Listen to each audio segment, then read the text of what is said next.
Oi pessoal, tudo bem? Bem-vindo a mais um vídeo aqui no meu canal. Quem passou os últimos dias, os últimos anos, as últimas décadas ouvindo falar a respeito dos conflitos entre os israelenses e os palestinos em algum momento deve ter se perguntado, mas afinal, quem tem razão? A resposta não é simples, porque a história da região não é simples. Hoje eu vou contar para vocês a história da Palestina, dos judeus, dos árabes na região e a história desse local que está em conflito há séculos. Mas antes disso, aquele avisinho de praxe, dá uma olhadinha se você está inscrito no canal. Se você não está inscrito, se inscreva. Dá uma olhadinha se o teu sininho está ativado. Se não está ativado, ative para receber as notificações aqui do canal. E para ajudar aqui o canal, você pode dar seu like, seu dislike, principalmente o seu comentário aí que faz uma grande diferença. Você deixar um comentário aqui embaixo desse vídeo e também compartilhar esse e outros vídeos aqui do canal.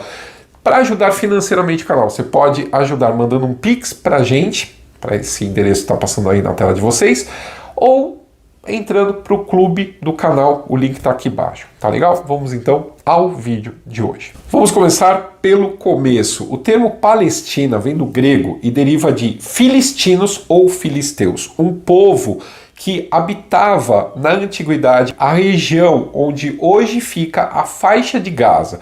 Para os gregos antigos, Palestina era o nome de toda a região costeira que ia da Fenícia, no atual Líbano, até a península do Sinai, no Egito. Ou seja, para os gregos, palestino era um termo genérico que designava todo o povo que vivia nessa região do Oriente Médio, exceto os fenícios. Isso incluía não só os filisteus, mas também os judeus, os cananeus e outros povos de cultura e línguas diferentes.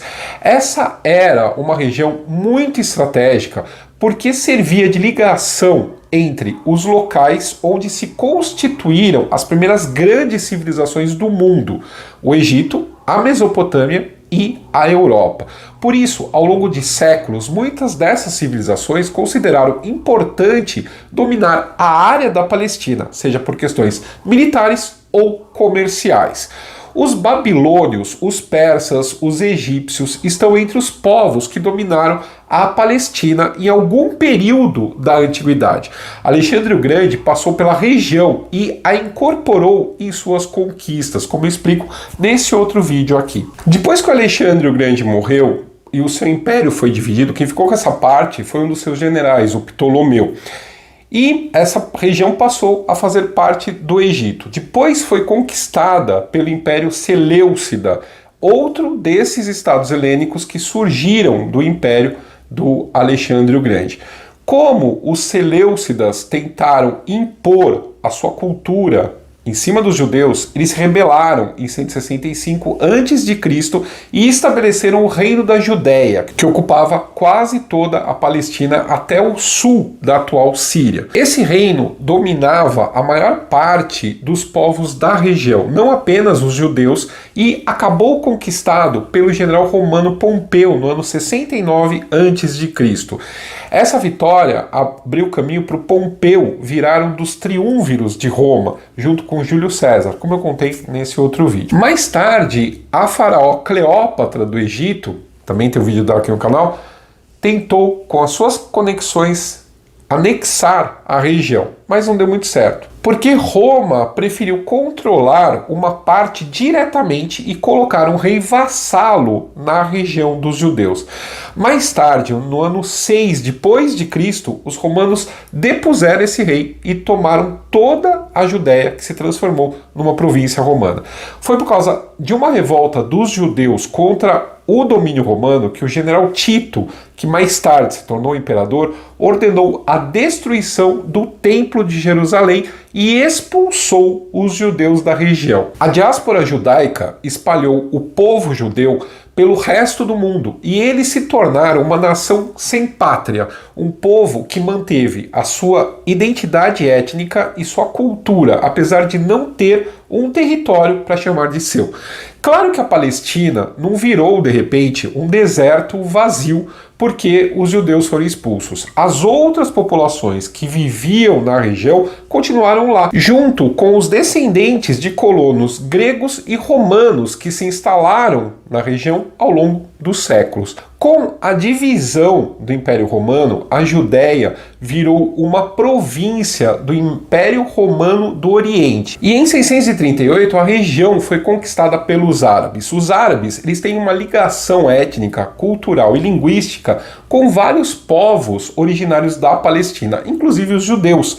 Então, a chegada deles foi até bem-vinda para os habitantes locais. Foi como se eles recebessem um primo. Por essa época, um novo complicador entrou na história turbulenta da Palestina, a questão religiosa. Isso porque Jerusalém, a principal cidade da região, é sagrada para as três grandes religiões monoteístas, chamadas religiões abrâmicas: o judaísmo, o cristianismo e o islamismo. Por isso, a Palestina ficou conhecida como Terra Santa. E ao longo do tempo, os seguidores de todas as três religiões começaram a reivindicar o direito de possuir essa área.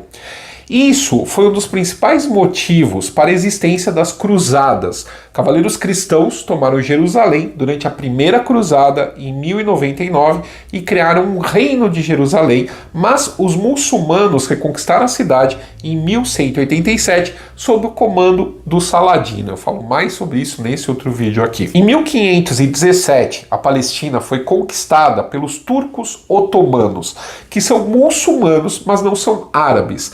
A região ficou pertencendo, então, ao Império Otomano pelos 4 séculos seguintes, até depois da Primeira Guerra Mundial. Durante todo esse tempo, a grande maioria dos habitantes da Palestina eram árabes ou arabizados, ou seja, povos de outras etnias que foram incorporados à cultura árabe e de religião islâmica. Isso não quer dizer que os judeus desapareceram completamente. Pelo menos, desde a Idade Média, sempre houve uma pequena população de origem judaica que até aumentou durante o Império Otomano. O início do domínio otomano coincidiu com a expulsão dos judeus na Espanha e em Portugal. E uma parte deles acabou se instalando de volta na Palestina. Esses judeus originários da Península Ibérica são chamados de sefarditas e formavam a maioria dos judeus palestinos junto com os magrebinos, originários do norte da África. Uma minoria concentrada em Jerusalém eram os Askenazi, vindos do leste europeu, e também havia alguns vindos do Iêmen, da região do Iêmen.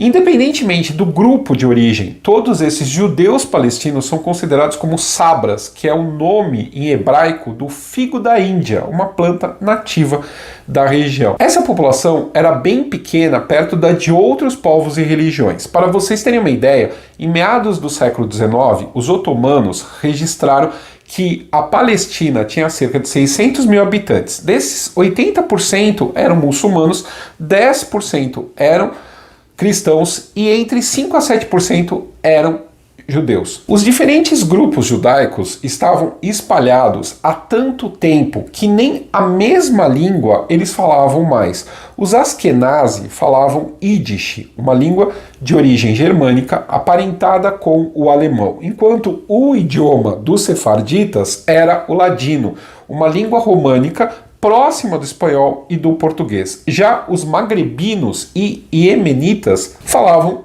árabe. O idioma ancestral dos judeus, o hebraico, só era mantido para fins religiosos. Durante o século XIX, houve um crescimento do nacionalismo, que é como se chama toda ideologia baseada na ideia de pertencimento a uma nação identificada por ter a mesma cultura e a mesma língua. Uma das características do nacionalismo é a defesa de que toda nação deve ter soberania sobre o seu território, o que está por trás dos movimentos separatistas, como o da Hungria, da Ucrânia e da Finlândia, por exemplo. e também da unificação da Alemanha e da Itália nesse período. Como eles se consideravam parte de uma só nação, fazia sentido também pertencerem a um mesmo Estado. Essa ideia também começou a se difundir entre os judeus. Só que havia um problema: eles eram uma nação que não tinha um território próprio.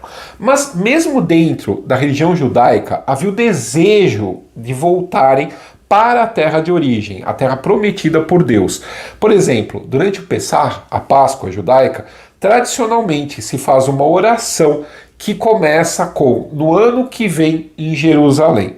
Embora muitos judeus considerem que essa referência é metafórica, alguns estudiosos do final do século XIX começaram a pensar nisso de outra maneira. Se todas as nações tinham direito a um território soberano, os judeus também tinham. Essa ideia se fortaleceu com o crescimento do antissemitismo e da perseguição aos judeus que aconteceu nesse período. Alguns exemplos são os pogroms na Rússia czarista e em outros países do leste europeu.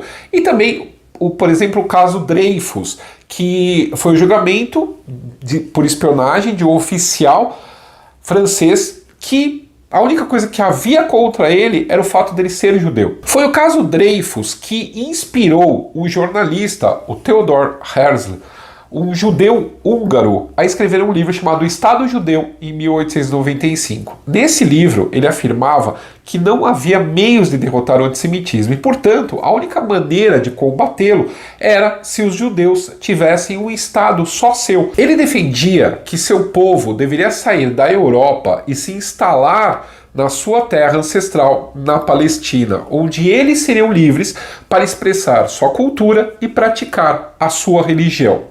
Esse nacionalismo judaico recebeu o nome de sionismo, que deriva de Sião, um nome poético que é usado na Bíblia para descrever a terra dos judeus. Sion é uma palavra hebraica que quer dizer elevado e deu o nome ao monte ao lado de Jerusalém. O sionismo já existia antes do Herzl, mas foi ele quem deu origem ao movimento de forma prática. É importante dizer que o sionismo não tem nada a ver com religião judaica, e sim com o povo judeu. Embora a religião seja um dos fatores de união da nação judaica, muitos sionistas não eram religiosos, tanto que hoje, Israel é um dos países menos religiosos do mundo. Nos anos seguintes, Herzl se tornou presidente do Congresso Judaico Mundial, uma organização sionista que buscava suporte diplomático para a criação do Estado judeu. Ele conseguiu o apoio de muitos judeus ricos que tinham sido elevados à aristocracia, como a família Rothschild e o banqueiro britânico Sir Samuel Montagu. Ele conseguiu a ajuda dessas pessoas influentes para financiar um projeto de colonização judaica na Palestina, então ainda parte do Império Otomano. Os primeiros judeus a formar assentamentos agrícolas na Palestina começaram a chegar por volta de 1880, mas foi depois da criação do Congresso Judaico que esse movimento ganhou força. Esses assentamentos podiam ser de dois tipos. O primeiro era o moshav, em que cada família recebia uma casa e um pedaço de terra e a venda dos produtos era feita por meio de uma cooperativa. O segundo era o kibbutz, com uma proposta muito mais radical. Tanto a propriedade quanto as decisões eram compartilhadas por todo mundo e o lucro também era dividido igualmente. Era basicamente uma comunidade anarquista. Só que, como eu já comentei, havia um problema nisso tudo. Cada parte da diáspora judaica falava uma língua diferente. A maioria dos imigrantes nos assentamentos tinha o Yiddish como idioma, mas a ideia do sionismo era que ele valesse para todos os judeus do mundo. Quem veio com uma solução foi um linguista chamado Eliezer Ben Yehuda. Ele nasceu na Rússia, estudou História e Política do Oriente Médio na Universidade de Sorbonne, na França, e em 1881 se mudou para Jerusalém com a mulher. Ben Yehuda estava convencido de que os judeus só poderiam ser uma nação unida se falassem a mesma língua. E eles já até tinham essa língua, o hebraico, só que ela não era mais falada há milênios, e até Theodor Herzl ironizava essa ideia dizendo: quem vai saber hebraico suficiente para comprar um bilhete de trem? Até porque a palavra trem não existia na língua hebraica, de tão antiga e fora do uso comum que ela era. Mas nada disso impediu Ben Yehuda, que decidiu que os seus filhos deviam falar hebraico como primeira língua. Ele dedicou o resto da vida a desenvolver o hebraico moderno, até mesmo inventando palavras para coisas modernas que não existiam nos tempos bíblicos, como, por exemplo, trem. Para isso, ele reusou palavras e conceitos antigos, recompondo novos vocábulos. Ou então pegou outras palavras emprestadas do árabe e do aramaico, que são parentes próximos do hebraico, ou mesmo do ladino e do Yiddish. No começo, todo esse esforço parecia em vão, porque poucas famílias copiaram o exemplo de Ben Yehuda. Mas quando os primeiros assentamentos judaicos começaram a se multiplicar, a ideia de tornar o hebraico uma língua comum se espalhou. E em 1903, quase todas as escolas nessas áreas tinham o ensino dessa língua. Enquanto isso, o esforço dos sionistas para criar um Estado judeu na Palestina continuava. Em 1917, durante a Primeira Guerra Mundial, o ministro britânico para assuntos estrangeiros, Arthur Balfour, escreveu uma carta para o Barão de Rothschild, líder da comunidade judaica do Reino Unido, em que afirmava o comprometimento do governo com a criação de um lar nacional para o povo judeu na Palestina. A Declaração Balfour, como ficou conhecida, foi endossada por outros países aliados, mas ela criou um problema com outra promessa dos britânicos. Nessa época, eles tinham conseguido o apoio das tribos árabes do Oriente Médio contra o Império Otomano, com a mesma promessa de apoiar a independência deles naquela região. Então os britânicos tinham declarado apoio a 2 estados na mesma região e que, claro, isso não tinha como dar certo. Só que com o fim da guerra e do Império Otomano, os britânicos, eles não respeitaram nenhuma das 2 promessas. Na verdade, eles dividiram o governo dos antigos territórios otomanos com a França e em 1922 conseguiram da Liga das Nações um mandato para administrar a região da Palestina. A região a leste do Rio Jordão, a Transjordânia, passou a ser um território semi-autônomo governado por uma das tribos árabes que tinha apoiado os britânicos. Essa área ganhou independência em 1946 sob o nome de Jordânia. Já as áreas a oeste eram administradas diretamente pelo chamado Mandato Britânico. Enquanto isso, a França ficou com a Síria e o Líbano. Claro que nenhum dos moradores da Palestina ficou muito feliz com isso. Os judeus acabaram decidindo que era melhor continuarem se instalando na região e colaborando com os britânicos na esperança de um dia terem voz ativa. Mas os árabes ficaram muito revoltados, porque na visão deles, os britânicos tinham substituído os otomanos como opressor. Além disso, eles se ressentiam da imigração dos judeus para a terra deles. Não porque eles eram judeus, mas porque eles chegavam em grande quantidade e com dinheiro para comprar as melhores terras. A população judaica na Palestina subiu de 57 mil no começo do mandato britânico para 320 mil em 1935. E só em 1936 chegaram mais 60 mil judeus.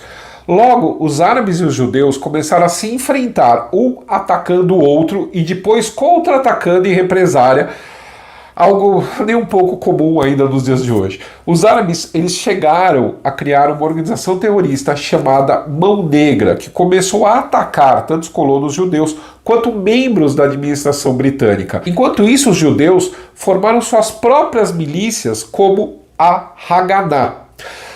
Mas foi em 1936 que um desses ciclos de ataques e represálias acabou levando a um grande levante popular dos árabes e uma greve geral que durou 6 meses, ao menos inicialmente.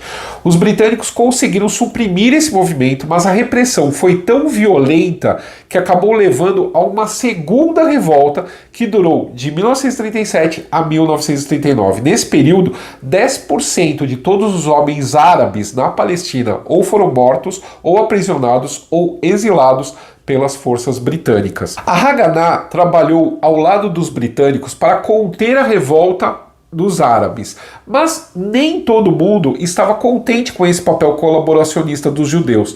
Em 1931, um racha dessa organização levou à fundação do Irgun, uma organização terrorista que defendia que apenas a força armada poderia levar ao estabelecimento de um Estado judeu na Palestina. Além de atacar os árabes, eles também começaram a atacar as autoridades britânicas, que eles consideravam invasores ilegais. O Irgun era considerado uma organização de extrema-direita, tendo sido comparado aos nazistas e fascistas, por ninguém menos do que o judeu, o Albert Einstein. Enquanto isso, uma outra organização surgiu em 1940, a Lehi. Ela tinha membros socialistas e era financiada pela União Soviética. As duas chegaram a trabalhar juntas em alguns ataques. Os britânicos, enquanto isso, tentavam buscar uma solução para o problema da região antes que tudo saísse do controle. Em 1937, eles começaram a discutir a possibilidade de repartir o território, como eles tinham feito na Irlanda em 1921. A história dessa partição pode ser vista nesse vídeo aqui. A ideia era criar um pequeno estado judeu, retirando os árabes da região e transferir a administração dos outros territórios palestinos para a Transjordânia. Os árabes, é claro, rejeitaram a proposta, que envolveria remover milhares de famílias de suas terras à força. Já os judeus indicaram que poderiam aceitar, mas isso não quer dizer que eles estavam contentes com a proposta. Um dos líderes sionistas, o Davi Ben-Gurion, chegou a escrever que esse poderia ser o primeiro passo para eles dominarem o território inteiro da Palestina. Para fazer um aceno de paz aos árabes, em 1939, os britânicos resolveram começar a limitar a imigração judaica e a compra de terras por judeus na Palestina. Mas timing é tudo e os britânicos não podiam ter feito isso no momento pior. A Alemanha nazista e muitos dos seus aliados tinham começado a perseguir sistematicamente os judeus, visando livrar a Europa da presença deles. Em 1941, essa perseguição se transformou na chamada Solução Final, como ficou conhecido o extermínio em massa da população judaica pelos nazistas. Então, nesse período, havia uma massa enorme de pessoas tentando fugir da Europa para não morrer, enquanto a entrada deles na Palestina era restringida. Os britânicos chegaram a fundar barcos cheios de refugiados judeus que tentavam entrar na região clandestinamente e chegaram a internar 250 mil judeus em campos de concentração ingleses. Isso provocou revolta nos judeus sediados na Terra Santa, aumentando a movimentação dos grupos armados contra o domínio britânico. Esses grupos iniciaram uma campanha de guerrilha. A Lehi chegou a assassinar o ministro britânico para o Oriente Médio, Lord Moyne, em 1944. Por outro lado, milhares de judeus e árabes palestinos voluntariaram-se para lutar no exército britânico durante a Segunda Guerra Mundial. Em alguns casos, eles chegaram a lutar lado a lado no mesmo regimento como irmãos de armas. Com o fim da guerra, em 1945, os britânicos se recusaram a voltar atrás nas restrições para a imigração judaica. Isso fez a guerrilha sionista na Palestina aumentar, e as três organizações se uniram no chamado Movimento de Resistência Judaico. Uma das maiores ações aconteceu em 1946, quando o Irgun atacou o Hotel Rei Davi, onde funcionava parte da administração britânica. Isso foi virando a opinião pública inglesa contra a ocupação e, finalmente, o governo desistiu. Eles resolveram deixar a batata quente nas mãos da ONU, que tinha acabado de ser fundada, uma comissão Anglo-Americana, criada em 1946, tinha recomendado que a Palestina se tornasse um Estado único, em que nem árabes estivessem acima dos judeus, nem judeus acima dos árabes. Mas essa conclusão foi desconsiderada. Quem mediou as discussões a respeito da Palestina na ONU foi o então presidente da Assembleia Geral, o brasileiro Oswaldo Aranha. De um lado estavam os países árabes que queriam a formação de um Estado único. De outro, muitos países eram favoráveis à criação de dois Estados, um árabe e outro judeu. Os dois lados usaram de muita pressão, ameaças e até suborno para conseguirem votos de outras nações. Em 29 de novembro de 1947, a Assembleia Geral da ONU aprovou uma resolução estabelecendo o Plano das Nações Unidas para a Palestina. Esse plano previa a criação de um Estado judaico e de um Estado palestino, com a cidade de Jerusalém se tornando uma cidade livre sob administração direta da ONU. Mas esse plano ele não previa a migração forçada das populações como o Plano Britânico de 1937. Então, os judeus e árabes continuavam exatamente onde estavam morando e virariam cidadãos desses novos estados. Não é difícil entender por que os palestinos árabes ficaram tão revoltados com a resolução. Na época, os árabes compunham 2/3 da população da Palestina, mas os judeus ficaram com 56% do território, incluindo várias cidades que tinham maioria árabe, como Haifa. Embora esse pedaço incluísse áreas desocupadas de deserto, os judeus também ficaram com a maior parte da terra arável, e os palestinos acabaram ficando com boa parte do solo pobre da região. Os palestinos alegavam que essa divisão era arbitrária e feria um princípio da própria ONU a respeito da autodeterminação dos povos, segundo o qual cada população deveria ser livre para decidir a respeito da sua própria soberania. A aprovação do Plano das Nações Unidas para a Palestina foi recebida com uma onda de violência na Palestina. 10 dias antes da votação, em 19 de novembro de 1947, terroristas sionistas tinham assassinado 5 membros de uma família árabe perto de Tel Aviv. Em retaliação, um grupo palestino atacou um ônibus com passageiros judeus, matando 5 pessoas. Em dezembro, o Irgun atirou bombas contra um grupo de operários árabes, gerando uma revolta que levou ao massacre de 39 judeus. A violência se transformou numa guerra civil, com ataques seguidos de retaliações com terroristas árabes atacando civis judeus e terroristas judeus atacando civis árabes, e todo mundo atacando os militares britânicos. Quem sofreu mais, além dos britânicos, foi a população de origem árabe. Ela era mais numerosa, mas não tinha o apoio das grandes potências como os sionistas tinham, muito menos o dinheiro e os armamentos que vinham com esse apoio. Logo no começo da Guerra Civil, cerca de 100 mil palestinos foram forçados a fugir, a maioria moradores de classe média das grandes cidades. Embora os palestinos tenham começado na ofensiva e por algumas semanas chegado a isolar Jerusalém, os judeus se reorganizaram e, a partir de abril de 1948, infligiram uma derrota maciça contra os palestinos. Vilarejos inteiros foram destruídos, causando a saída de mais de 350 mil refugiados. Isso durou até 14 de maio de 1948, quando os britânicos encerraram o seu mandato na Palestina.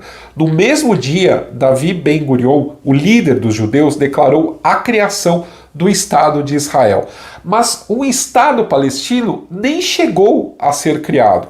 Vários países árabes resolveram intervir na região e as áreas palestinas foram ocupadas pelo Egito e pela Jordânia, que declararam guerra contra Israel junto com a Síria. Foi o começo da Guerra Árabe-Israelense. Em junho, a ONU interveio e declarou um cessar-fogo, mandando uma equipe de observadores sob o comando de um diplomata sueco, o conde Folke Bernadotte.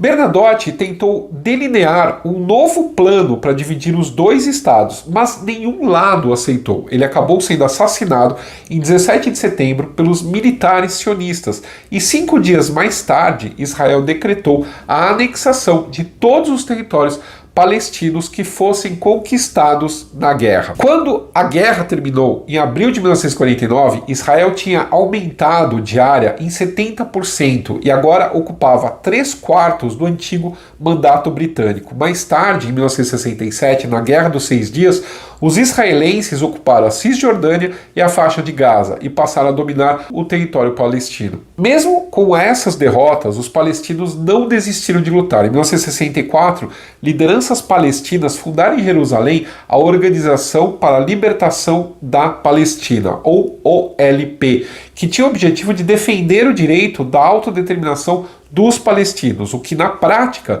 significava tirar dos judeus o controle de toda a região, negando a existência de Israel. Essa organização decidiu partir para a luta armada na tentativa de retomar o território, recorrendo a ações de guerrilha e terrorismo. Eu não vou me estender muito sobre todas elas, porque a história continuou a mesma de antes, ataques sendo respondidos com represálias, gerando novas represálias do outro lado, e assim por diante, sempre causando mais sofrimento para a população civil, tanto judaica quanto palestina. Foi só em 1988 que a OLP, liderada por Yasser Arafat, passou a admitir a presença dos judeus de viverem na Palestina. Com a declaração de independência da Palestina em 15 de novembro de 1988, a OLP começou a deliberar a possibilidade de existirem 2 estados na região e passou a buscar reconhecimento internacional para o Estado palestino. Esse foi o início de um longo e penoso processo de paz que culminou em 13 de setembro de 1993, quando Arafat, representando a Palestina, chegou a um acordo com o primeiro-ministro israelense Yitzhak Rabin. Os acordos de Oslo estabeleceram condições para a criação de um Estado palestino. A autoridade palestina, liderada pela OLP, foi reconhecida como legítima representante desse povo e, em troca, houve o reconhecimento do Estado de Israel pelos palestinos. Nos anos seguintes, o poder sobre a Cisjordânia e a faixa de Gaza foi sendo passado aos poucos para a autoridade palestina e a situação parecia se encaminhar para a paz. Mas extremistas dos dois lados não ficaram nada contentes com isso. Durante uma manifestação em apoio ao Acordo de Oslo, em 4 de novembro de 1995, Rabin foi assassinado por um militante sionista de extrema-direita. A eleição de Benjamin Netanyahu no ano seguinte interrompeu o processo de paz e o conflito acabou recomeçando em 2000. A situação se complicou mais com a ascensão do Hamas, uma organização radical palestina que não reconhece a legitimidade de Israel. Ao contrário da OLP, que sempre se baseou em princípios laicos como a autodeterminação, o Hamas quer estabelecer uma teocracia islâmica na Palestina com a extinção do Estado israelense. Esse movimento se fortaleceu devido à dificuldade da autoridade palestina de conter o domínio dos israelenses sobre o seu território. Embora em 2005 tenha sido anunciado o fim da ocupação militar da faixa de Gaza, ela permaneceu na prática e colônias judaicas continuaram sendo estabelecidas nos territórios palestinos. Em 2006, o Hamas venceu as eleições, mas o presidente da autoridade palestina se recusou a reconhecer o resultado. O Hamas tomou o controle da faixa de Gaza, enquanto a autoridade palestina continuou governando a Cisjordânia. E Israel decretou sanções contra a faixa de Gaza controlada pelo Hamas. Com isso, a violência retornou mais forte do que antes e a região voltou ao ciclo de ataques e contra-ataques. Hoje, o Estado palestino é reconhecido por mais de 130 países, inclusive o Brasil. Em 2012, a ONU reconheceu a Palestina como um Estado observador, embora tenha recusado a entrada como membro. A recusa de Israel em reconhecer esse status é uma causa direta da continuação das hostilidades, embora pesquisas recentes mostrem que a maior parte da população israelense é a favor da paz e do reconhecimento dos palestinos sobre o território que ocupam. Fala, meu povo! Professor Jean Grafia em mais uma aula mega importante para sua preparação. E essa aula é muito importante, porque você vai ter uma visão imparcial sobre esse grupo, o Hamas. E até o final da aula você vai entender se o Hamas é um partido político, se o Hamas é um grupo terrorista ou se o Hamas é uma ONG. Isso mesmo. Tem 3 visões desse grupo que atua na faixa de Gaza. Vem cá, Cutil. Esse aqui é o mapa da região da Palestina, onde nós temos, de um lado, a faixa de Gaza, que tem uma das maiores densidades demográficas do mundo. Densidade demográfica é número de habitantes por área, número de habitantes por área, conteúdo de demografia. E é uma das regiões mais pobres do mundo. Do outro lado, você tem a Cisjordânia. A Cisjordânia é onde se encontra a terra mais sagrada para 3 religiões, para o cristianismo, para o judaísmo e para o islamismo, que é Jerusalém, do Muro das Lamentações, da Mesquita de Al-Aqsa, da Igreja da Natividade. É um ponto assim sagrado para as 3 grandes religiões do mundo. Aqui na Cisjordânia você tem uma grande presença de cristãos, de judeus e também de árabes, diferente aqui na faixa de Gaza, que a grande maioria é muçulmana. Antes, lá depois da Guerra dos 6 Dias, que você viu na aula de criação do Estado de Israel, você tinha a presença de judeus vivendo aqui em Gaza. Mas logo no meio da década de 80 houve um projeto de retirada dos judeus de Gaza, tá? Então hoje a grande maioria da população de Gaza é muçulmana. Um ponto importante antes de começar a pontuar a aula que você precisa levar: islamismo tem vertentes. Uma é o xiismo, a outra são os sunitas, são os principais. Tem outras vertentes, como os alauítas, por exemplo. Mas as 2 grandes frentes são essas. Dentro do xiismo, você tem, são os xiitas, você tem outras ramificações. Dentro dos sunitas, você também tem outras ramificações, tá? Mas, para entender a aula de geopolítica para o ensino médio, você tem que pontuar que o Islã tem os xiitas e os sunitas. O que diferencia didaticamente a visão que eles têm sobre a religião islâmica? Sobre a religião islâmica, não tem como a gente colocar na balança radicalismo. Ah, os xiitas são mais radicais, os sunitas são mais radicais. Por exemplo, Estado Islâmico. Estado Islâmico é sunita. Irã, xiita. A grande maioria dos muçulmanos, sunitas. O grande país xiita, o Irã. Você tá vendo? Tá? Então não tem como a gente pôr na balança. Você tem radicais dentro dos sunitas e tem radicais dentro dos xiitas. Como nós temos radicais dentro da religião judaica e radicais dentro de qualquer outra religião proveniente do cristianismo. Beleza? Tranquilo? Tá, Jean. Me delimita mais alguns pontos aqui, ó. Então nós temos aqui o Egito com a Península do Sinai.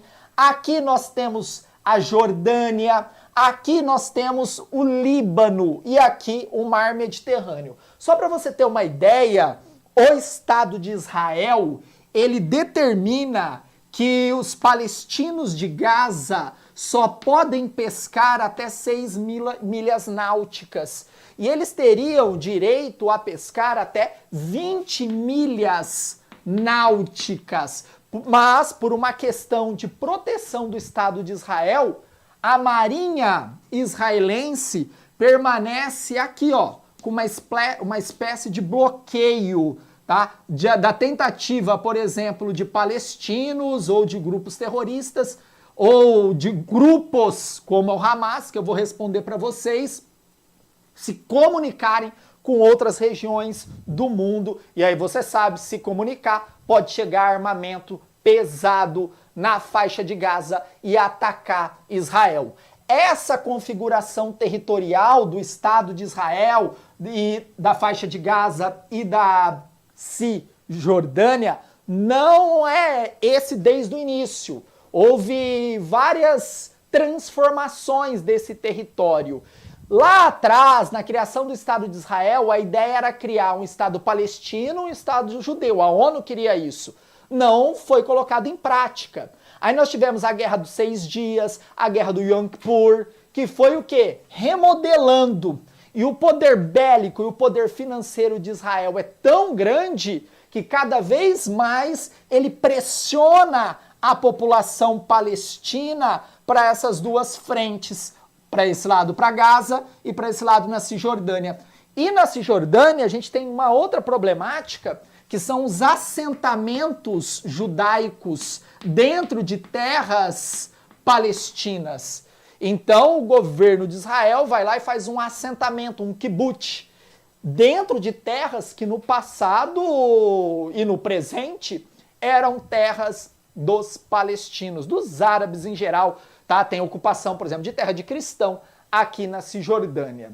Tá? Eu quis fazer isso aqui, uma introdução para a gente ter uma noção geral onde vai aparecer o Hamas, né, em toda essa confusão social. Primeiro ponto, o Hamas, olha aqui, vamos começar a responder quem é o Hamas. É um grupo islâmico, sunita, que quer colocar em toda a Palestina a lei da Sharia.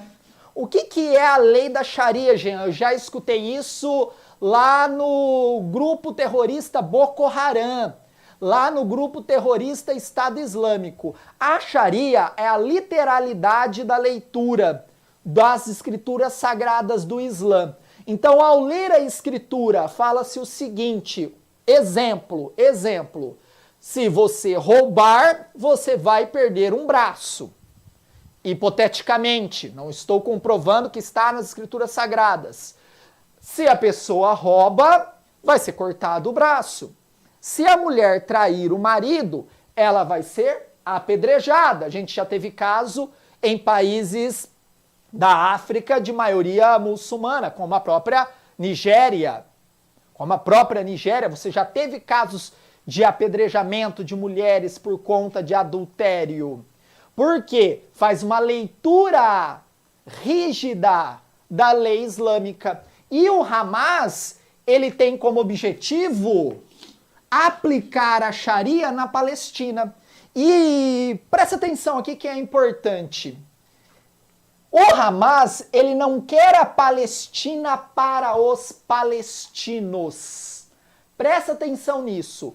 O Hamas, ele quer a Palestina para os muçulmanos. Por quê? Você pode morar na Palestina e ser cristão. O Hamas não quer a sua presença ali. Ele quer a presença de quem? De muçulmano. Você pode ser palestino e cristão.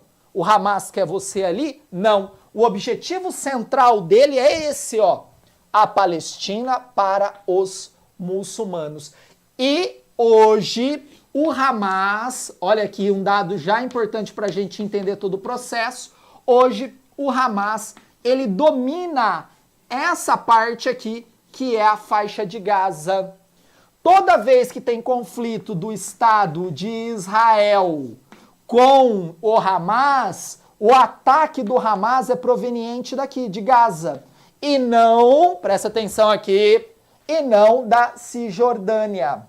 Lembrando também que por conta da presença maior de israelenses aqui e a presença de Jerusalém, você vai ter uma presença militar maior de Israel aqui e menor aqui. Tranquilo? Beleza? É bem complicado mesmo, é bem pontual. Tá, Jean? O Hamas é o quê? O Hamas tem uma trinca. Tem a trinca política, aliás, tem a vertente política, ele tem a vertente militar e ele tem a vertente dawa. Jean do céu, me explica. A vertente política é aquela que vai brigar democraticamente por um espaço no governo palestino. E o principal partido político que vai rivalizar com o Hamas, guarda aí que comecei a responder, vocês vão entender. Ó, o principal partido político que rivaliza com o Hamas nos pleitos eleitorais é o Fatah. O Fatah é de Yasser Arafat, que morreu, era um líder, uma figura emblemática da Organização da Libertação da Palestina, uma figura que lutou demais pela criação de um Estado palestino na região e morreu, tá? Já o militar, a vertente militar, tem um apoio muito grande desse cara aqui, do Irã. Mas, Jean, olha aqui como é confuso a geopolítica do Oriente Médio. O Irã, você me disse que é xiita. O Hamas é sunita. As duas frentes, elas não dialogam assim tranquilamente, não, tá? Xiitas e sunitas. Não tem um diálogo muito claro entre os dois. Mas eles possuem um inimigo em comum. No final das contas, eles são o quê? Muçulmanos. E eles têm como inimigo os judeus. Isso é histórico. Isso é histórico. Se a gente pegar as escrituras sagradas, a Bíblia, e ter um olhar histórico sobre o livro mais importante da humanidade, nós vamos ver que Abraão é pai dos árabes e é pai de quem? Dos judeus. Os judeus vão ser originários do filho de Sara. E os árabes do filho de Agar, que era a concubina, era a serva de Sara. Voltei para a Bíblia. Ó, presta atenção, é gabaritagel. Ó, presta atenção. Larga o celular. Volta aqui. Sara, que era esposa legítima de Abraão, ela não podia ter filhos. Não podia ter filhos. E ela entregou Agar para Abraão. Agar era a sua serva. Agar era uma menina jovem e teve um filho. Esse filho, lá na frente, vai dar origem aos árabes. Vai ter uma outra mulher que Abraão vai também se relacionar no momento que Sara morre, que também vai dar origem a outras vertentes árabes. Guarda. Aí o que acontece? Sara fica com muita inveja do filho de Agar, pede muito a Deus, e aí depois de muito tempo, ela consegue ter um filho. E esse filho, lá na frente, vai dar origem às 12 tribos, e é dessas 12 tribos você vai ter a formação ali dos judeus, tá? Que não é aula de religião, é só pra gente embasar essa discussão aqui. Embasar que tanto sunitas quanto xiitas têm um inimigo em comum, que é os judeus. Então, é uma briga de família.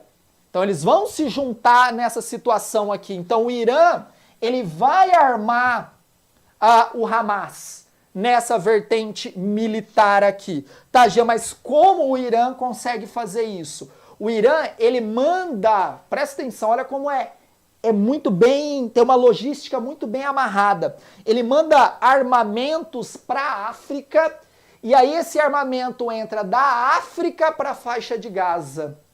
Da África para a faixa de Gaza, passando pelo Sudão, passando pelo Egito. Cara, túneis e mais túneis. Tem uma geopolítica dos túneis. Vocês sabiam disso? O mundo é um queijo todo furadinho. E esse armamento entra por túneis até Gaza. Ou você acha que os foguetes lançados pelo Hamas, nessa vertente militar, veio de onde? Veio do além? Ah não, eles desenvolvem tecnologia. Nós estamos falando de Gaza, uma das regiões mais pobres do mundo. Então isso vem de algum lugar. Vem do seu parceiro, o Irã. Aí você fala, tá, qual é o motivo, Jean? O motivo é único, é a presença do Estado judeu. É a presença do Estado judeu. Tá, Jean, o Irã, ele é parceiro hoje na geopolítica de quem? Da Rússia. Ah, então nós temos aqui uma trinca, entre aspas, né? Rússia, Irã e Hamas? Sim. Vamos aumentar? Rússia, Irã, Hamas e Hezbollah no sul do Líbano? Sim. Conta a presença de Israel, que é um símbolo de uma presença estadunidense no Oriente Médio, uma presença até europeia no Oriente Médio, mas claro, muito mais estadunidense. Lembrando você, isso é um ponto importante, ó, presta atenção. Lembrando você que o interesse dos Estados Unidos por Oriente Médio diminuiu demais, diminuiu muito. Por quê? Os Estados Unidos hoje conseguem tirar um combustível que é do óleo de xisto, fora grandes reservas de gás natural. Então o interesse do petróleo do Oriente Médio diminuiu. Fora que pós-guerra do Iraque, os Estados Unidos abocanhou os poços de petróleo iraquiano. Então eles estão meio tranquilão a respeito de petróleo. Então o interesse deles no Oriente Médio está assim, ó, eles não estão imprimindo forças mais. E o outro, volta aqui, dawa. O que é a dawa? Dawa é uma palavra árabe que quer dizer instituição social. Instituição social. Tá, o que significa isso? O Hamas, ele vai fazer o quê? Caridade. Isso mesmo. Para pensar, você está numa região muito pobre, precisa de assistência, precisa de comida, precisa de água, precisa de trabalho, precisa de educação, precisa de hospital. Quem vai promover isso? Quem tem dinheiro. É o Hamas. Mas esse dinheiro do Hamas vem de onde? Eu te garanto, vem desse cara aqui. Vem do Irã. Então o Irã também financia essas ações do Hamas de proximidade com os mais pobres. Por isso, e com isso, eles conseguem o quê? Apoiadores. Gente, você está passando fome, você está passando sede. Chega alguém, te dá comida, te dá água e fala o seguinte, você sabe quem está fazendo isso com você? Você sabe quem está fazendo isso com você? É Israel, é a presença dos judeus. Imagina essa pessoa que está sofrendo ali, que o seu pai, o seu avô, a sua mãe foi morta num ataque israelense em algum conflito. E aí vem um cara e fala isso pra você. Você vai falar o quê? Você vai falar assim, ah não, Israel é bonzinho. Claro que não. Com essa ação de caridade da Dawa, que é uma das vertentes do Hamas, gente, eles conseguem recrutas. Eles conseguem pessoas que amarram bomba no seu corpo, entra numa lanchonete e grita Allahu Akbar e se explode dentro de uma lanchonete. Isso aconteceu demais na década de 90. Homem bomba, mulher bomba, entregando a sua vida pela causa palestina. Dentro dessa retórica, eu estou te ajudando e quem é responsável pela sua miséria é quem? É Israel. É Israel que te cercou nas piores áreas, que te cerceia a água potável, a saneamento básico, que isso é verdade, a gente está numa região com um grande problema hídrico, com pouca água, com pouca terra fértil para plantar aqui, cara. Então, as pessoas entregam sua vida por conta disso. Por conta do que Israel está fazendo e por conta da ação do Hamas. Vem cá, braço político, braço militar e o braço de uma instituição de caridade. É isso que é o Hamas. E o Hamas, ele vai surgir, presta atenção que isso é importantíssimo, como um braço da Irmandade Muçulmana. A Irmandade Muçulmana, ela traduz o islamismo contemporâneo. Guarda isso. A Irmandade Muçulmana, ela traduz o islamismo moderno. É um grupo fundamentalista sunita, criado em 1928 no Egito. Ponto importante. Ponto importante. Acorda. Ponto importante.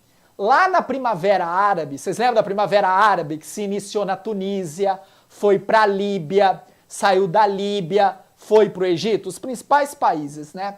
Chegou no Egito, você teve a derrubada de Hosni Mubarak. Hosni Mubarak. E aí você teve a ascensão desse grupo ao poder da Irmandade Muçulmana.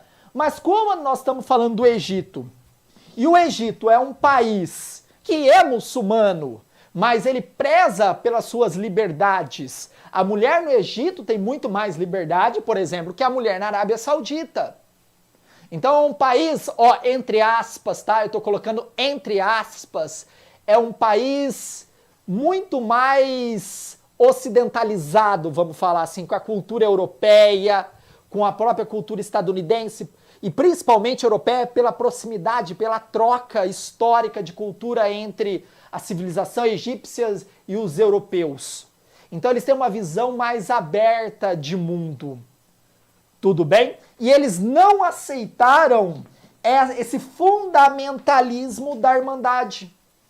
A Irmandade Muçulmana. Aí eles foram retirados do poder também. A Irmandade não se sustentou no poder na Primavera Árabe. E o Hamas é esse braço, pessoal. É esse braço da Irmandade Muçulmana. Irmandade Muçulmana, Hamas. Irmandade Muçulmana, Al-Qaeda. Isso mesmo. A Al-Qaeda é um braço da Irmandade Muçulmana. Você viu a importância desse grupo em todo o jogo geopolítico do Oriente Médio? E em 1987, na Cisjordânia, nasce o Hamas. Vem cá, presta atenção. O Hamas, ele não nasceu na faixa de Gaza.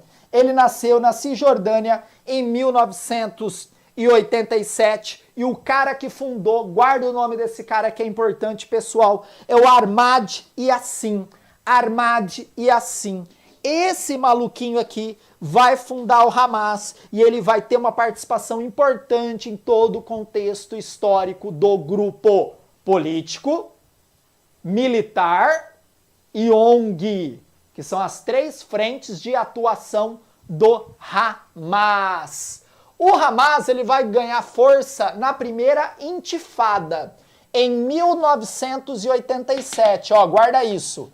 Na primeira intifada, o Hamas começa a colocar a carinha de fora, começa a mostrar para Israel que ele vai ser uma pedra no sapato.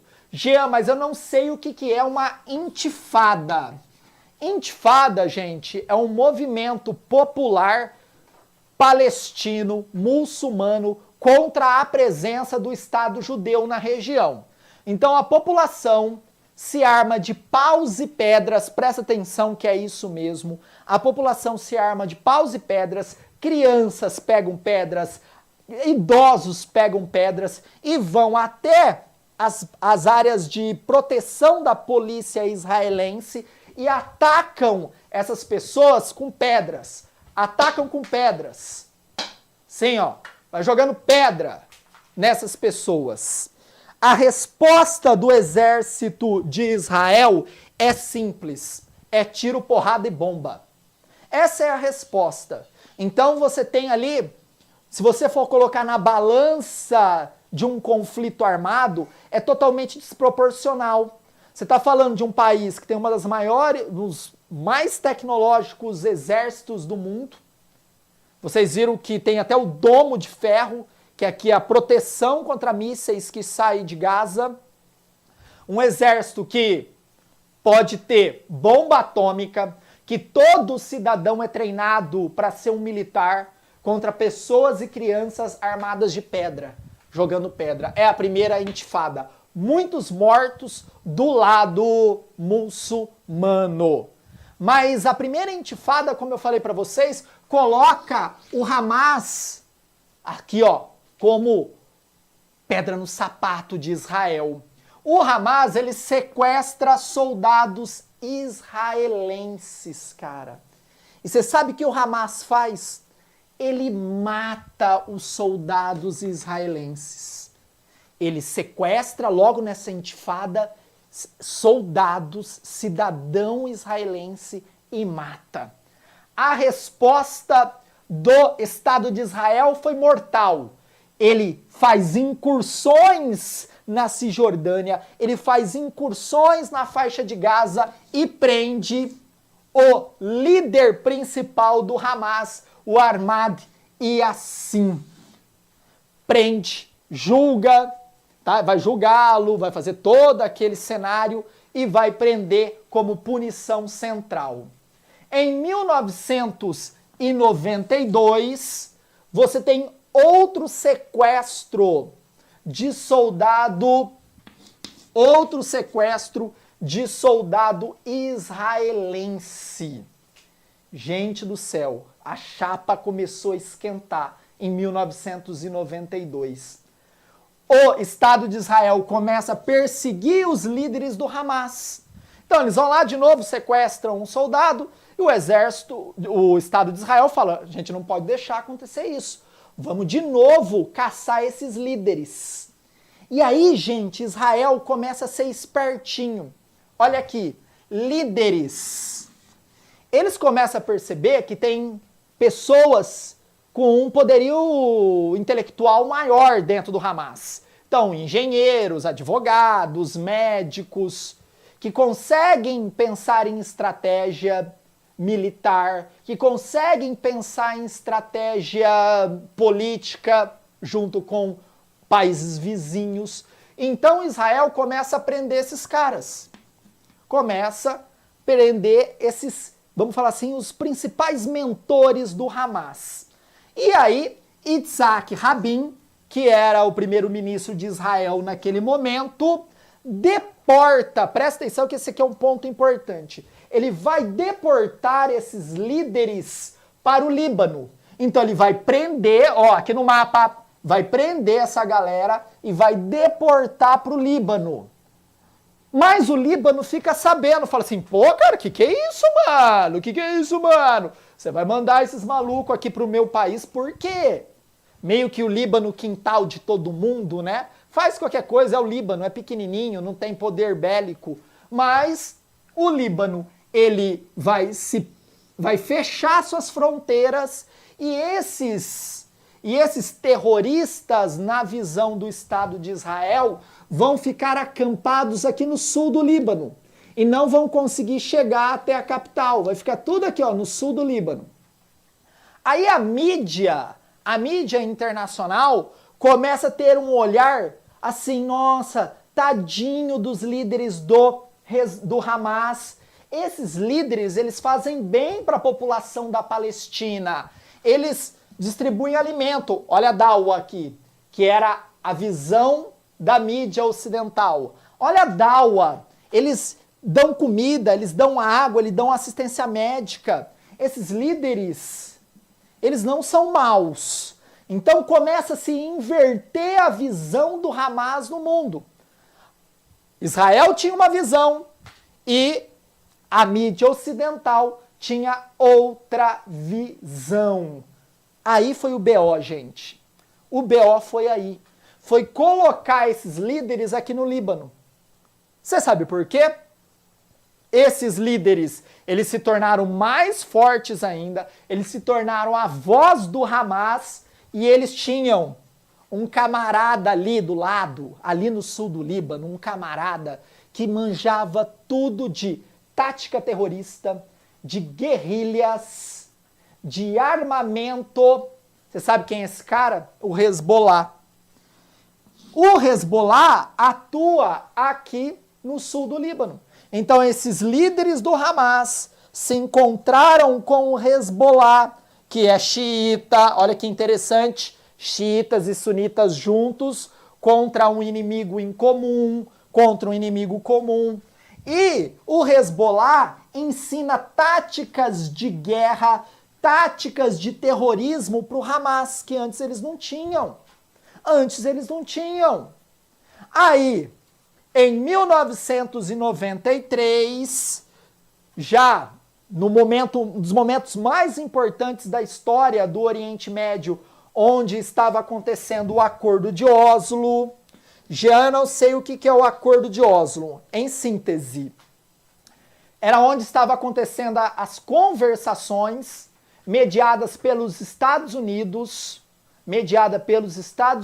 entre a autoridade palestina Yasser Arafat e a autoridade do Estado de Israel, Yitzhak Rabin. Ali poderia sair a criação de um Estado palestino e a tentativa de uma normalidade na região. E nesse momento do acordo, você começa a ter o quê? Ataques de homens-bombas em Tel Aviv, capital de Israel naquele momento. O Hamas é totalmente contrário à assinatura de tratado de paz e de divisão do território com o Estado judeu. O Hamas, ele não quer a presença do Estado judeu. Ele não quer a presença deles ali. Não tem que dividir território. Eles são personas não gratas na região. Então eles não aceitam o Acordo de Oslo e começam ataques mortais nas capitais, aliás, na capital israelense. Muita gente morre. O Acordo de Oslo, que parecia ter um cenário positivo, começa a dar passos para trás. Passos para trás, passos para trás. E tudo aquilo que foi plantado se vai. O Estado de Israel manda um Mossad. Jean, o que é o Mossad? O Mossad é a polícia secreta israelense. Muitos dizem que é a principal polícia secreta do mundo. É a mesma coisa que o FBI, que a CIA, melhor, que a CIA nos Estados Unidos e a KGB na Rússia. É a inteligência sendo colocada em prática, mas dessa vez essa inteligência caiu para o buraco. Olha que treta. O Mossad, em 1997, ele vai até a Jordânia para caçar os líderes. Olha que rolê errado. Para caçar os líderes do Hamas. Aí o Mossad falou, não, vamos lá, vamos pegar os caras tá lá na Jordânia. Aí eles foram quietinhos lá na Jordânia. A ideia deles era envenenar, olha isso, envenenar os líderes do Hamas. Porque eles não poderiam entrar dentro de um país vizinho e mandar bala no cara. Então eles entraram na surdina, agente secreto. Aí tentaram matar os líderes. Não conseguiram. Pior, a galera do Mossad foi presa. Cara, você imagina você prender um cara do Mossad. Você torturar um cara do Mossad. Você tirar informações de um cara do Mossad. A opinião pública de Israel ficou doida. A opinião pública ficou louca. Porque falou, como assim? Vocês precisam resgatar esses soldados do Mossad. Ah, o Hamas falou o quê? Tudo bem. Olha isso. Olha que derrota de Israel. Tudo bem, Israel. Eu te entrego os policiais do Mossad. Te entrego, cara. Em troca, você tem que libertar todos os líderes do Hamas que foram presos. Todos os líderes do Hamas que foram presos. Não foram presos na primeira intifada, não foram presos em 1992. O Ahmad Yassin não foi julgado e preso. Você sabe quem sai da prisão em troca dos policiais do Mossad? Ele. O líder O líder, olha isso, cara. O líder do Hamas, o Ahmad Yassin, foi trocado pelos policiais do Mossad. Tenso, hein? Olha que derrota Olha que derrota de Israel. Vem cá que não acabou não. A segunda intifada em 2000 é um ponto importante. Em 2000 nós tivemos de novo uma intifada, movimento popular, onde a população pega em pedras, pega em paus para atacar a presença do Estado de Israel ali. Nesse momento, a OLP, guarda esse nome, OLP, Organização para a Libertação da Palestina, é a galera oficial do rolê, tá? Oficial do rolê, que é representada pelo Fatah, que é o partido político aí, tá? O Fatah, ele começa a ficar fraco. Por quê? Você tem corrupção dentro do Fatah, muitas denúncias de desvio de dinheiro. Então, o Fatah perde força aqui na intifada de 2000. E quem vai ganhar espaço é o Hamas. Por que o Hamas ganha espaço? Com aquela retórica que a gente está acostumada. Religião, e do outro lado, o quê? Ser ético, ter uma moral validada, não roubar. Então, a fala do Hamas para a população palestina era essa. Ó, o Fatah tá roubando. O Hamas não rouba, o Hamas ajuda. É o viés político do Hamas. E o Hamas ganha várias eleições municipais, várias que transformam ele como o principal partido muçulmano palestino. Em 2004, o Yassin, presta atenção, o Yassin, cadê o nome dele aqui, meu pai? Aqui, o Ahmad Yassin morre, você sabe por quê? Porque Israel começa a fazer uma eliminação seletiva. Então, logo depois da intifada, Israel de novo se sente pressionado e começa a fazer o quê? Matança seletiva. Então ele vai lá e mata o Yassin, vai lá e mata um engenheiro, vai lá e mata um líder do exército. Começa o quê? Enfraquecer o Hamas. O Hamas começa a ficar bem fraco para combater Israel. Ele não consegue mais se articular com homem-bomba, invadir cidades israelenses altamente protegidas. Aí o Hamas começa a utilizar, olha aqui, bombas provenientes de foguetes. Esses foguetes que o Hamas possui vêm contrabandeado do Irã, de novo aqui, militarmente, quem apoia o Hamas? O Irã, fora que eles desenvolveram técnicas de reaproveitamento de armamento israelense. Então, as bombas israelenses que, por exemplo, não funcionam ao cair do território palestino, eles desarmam e criam vários foguetes.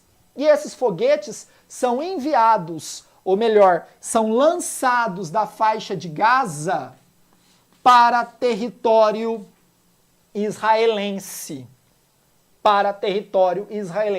Em contrapartida, Israel investiu num grande armamento de segurança, que é o Domo de Ferro, que vai impedir que esses foguetes atinjam as cidades israelenses. Mas, porém, entretanto, todavia, a gente sabe que não é 100% e alguns foguetes caiam.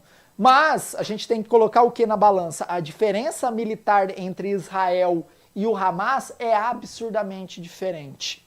Fazendo um cenário futuro, o Hamas, ele pode se comunicar com o Hezbollah. O Hezbollah tem uma linha muito mais direta com o Irã.